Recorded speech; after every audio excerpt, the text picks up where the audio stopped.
Magandang araw po mga bayang karirista. Magbibigay na po tayo ng tip, giya at informasyon para bukas, araw ng Sabado, October 21, 2023.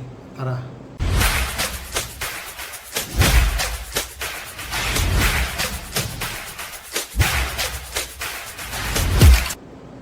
Sa mga bayang karirista, hindi po tayo pinalad sa mga kabayo po natin tumakbo.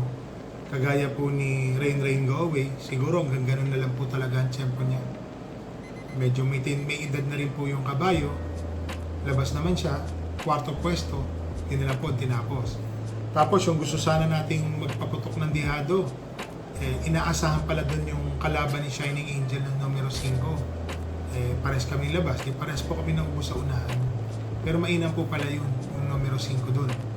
Tapos si Bonnie Avenue po, di po pinalad, segundo lang. Napansin ko sa kabayo, hindi na po siya de bandera. Nagbago na po yung forma ng pananakbo kasi may edad na rin po si Bonnie Avenue. Nagiging diremate na po.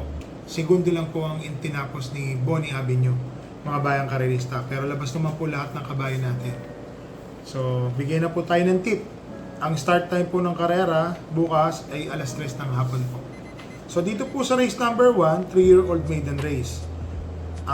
Solo ko na po ito, entry number 5 na si Bill Jordan. Segundo po ito nung nakaraan kay Bea Bell ba yun? Yung magaling na kabayo. Opo, napakagaling. Yung kabayo po ni Bell Racing po, napakagaling po. Segundo po ito. Parang tinapos po na ito, 1.26 medya. Pero yung nanalo po, 1.24 medya o 1. Basta nasa, wala pong 1.25 po yung nanalo. So, para sa akin po, race number 1. Solo ko na po yung entry number 5, Bill Jordan. Dito na po tayo sa race number 2, mga bayang karirista, 1,400 meter race, 6 na entries po. First choice po, diremating kabayo, entry number 5 na si Early Bird. Kaya siya ang ginawa kong pampremera, ang dami yung matulin dito. Isaiah, Aliana, at saka si Hang Luz. Itong tatlo po na to, pag nagkagaran po ito sa unahan, mag-o-open na po yung kabayo kay Early Bird, saka yung sa pandirimating si Magnifico. Pero ang second choice ko po dito, yung entry number 1 na si Isaiah. Napansin ko po yung kabayo, may kainaman po talaga ito. Noong nakaraan po, talo lang po ito sa numero, nasa labas. Kung sakaling mapabayaan po ito sa unahan, baka tumapos na po ito ng karera. So dito po sa race number 2, first choice po, entry number 5, Early Bird. Second choice po, entry number 1, Isaiah. Race number 3 na po, mga bayang karirista, 1,400 meter race, 6 entries. First choice po, entry number 3, Hot Rod Hearts. Segundo po ito nung huling takbo. Malakas po ang nakalaban nito. Segundo ng dalawat kalahating katawan sa nanalo po ito. So tingin ko po, siya po ang malalamado rito. Para sa akin po, siya po ang pampremera ko, Hot Rod Hearts. Panigundo ko po yung imported na matikas. Nakababa na po itong na ratings. Nasa rating 21 na po ito. So tingin ko po, baka ngayon na manalo po itong kabayo na to. So first choice ko po, entry number 3, Hot Rod Hearts. Second choice po, entry number 4, Matikas. Dito na po tayo sa race number 4, mga bayang karirista, 6 entries po. First choice po, entry number 2, Speed Fantasy. May takbo po ito nung nakaraan. Segundo, kala ko mananalo. Mainam pong kalaban ng mga imported neto. Tingin ko po, malaki po ang panalo ni Speed Fantasy. Baka siya na rin pong outstanding dito sa karera na to. Ang second choice ko po yung entry number 5, nagbabalik buti, dalawang sunod na panalo na po ito, si Top Star. So, alam niyo naman, pag ang kabayo napupunto, napapalaban sila, may inam po yan. So, dito po sa race number 4, first choice po, entry number 2, Speed Fantasy. Second choice po, entry number 5, Top Star. Dito na tayo sa race number 5, 6 entries po ulit. Dito po ako, first choice ko, entry number 6, Perfect Delight. Noong nakaraan po, si Daily Burn po ang hinabol nito. Medyo maganda rin naman po ang lahi ni Perfect Delight. California Chrome po ito sa pagkakaalam ko. Medyo maganda po ang tinakbo kay Mark Alvarez. Yun nga lang mo, masyadong mainam pa ho yung nanalo noon na si Daily Burn. Ang second choice ko po, entry number 1, Late Night Lady. May problem lang po ito sa starting gate. Ito po ata yung naiiwan. Parang dumadamba. Pero tingin ko po, makasabay lang to.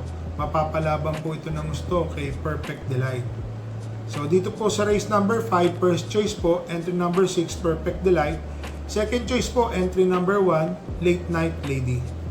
Dito na po tayo, race number 6, mga bayang karerista, 1,400 meter race.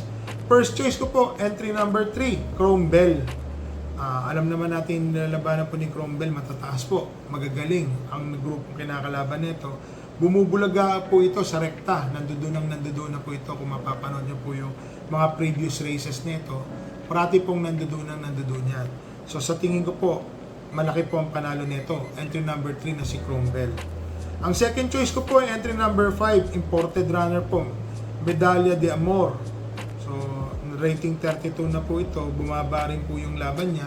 Sa tingin ko po, malaki rin po ang panalo. Yun nga lang po, mga bayang karerista, dramatic po kasi ito. Baka mamaya yung mga magdadala ng unahan niya, hindi na po habulin. Ito, mapos naman ako. Pero siya po ang second choice ko, si Medalla de Amor. Para sa akin, mababa na po sa laban niya. Ang first choice ko po dito sa race number 6 is entry number 3, Chrome Bell. Second choice po, entry number 5, Medalla de Amor. So dito na po tayo sa last race po, mga bayang karerista. Ang first choice ko po dito, yung entry number 9 na si Sundance. John Alvin Gusi po ang patong. Noong nakaraan po, hindi lang magandang kinilos na itong kabayo na to. Tingin ko ngayon, malaki yung panalo. Ang second choice ko po, entry number 1, Peros Bell. So alam naman natin, basta Bell Racing po, mahina. May buti po, mga kabayo nila. Ang third choice ko po, entry number 8 na si Jin Jenny. Tinitingnan po namin to, mainam na kabayo po ito. Itong Jin Jenny na kabayo po na to, para sa akin po, may panalo po ito. Gihado pa. Pagka nagkahagaran sila sa unahan dito, baka magulat po tayo si Jin Jenny po ang dumating. So dito po sa race number 7, sa last race po, first choice po, entry number 9, Sundance. Second choice po, entry number 1, Peros Bell. Third choice po, entry number 8 na si Jin Jenny. Mga bayang karerista, ito pong tip natin, kayo pong masusunod pagdating ng tayahan. Pera nyo po yan, mga bayang karerista. So shoutout lang po muna tayo kay Mr. Benjamin Colala, Omeng Del Rosario, Arnel Ataide, Ricardo Galang, Don Lasiste at Mr. Rainier Joseph Reyes. So remind ko lang po ulit mga bayang karerista, mag-face mask po tayo kasi medyo yung flu, hindi po masabi kung COVID or flu, medyo madami po, mataas po ngayon.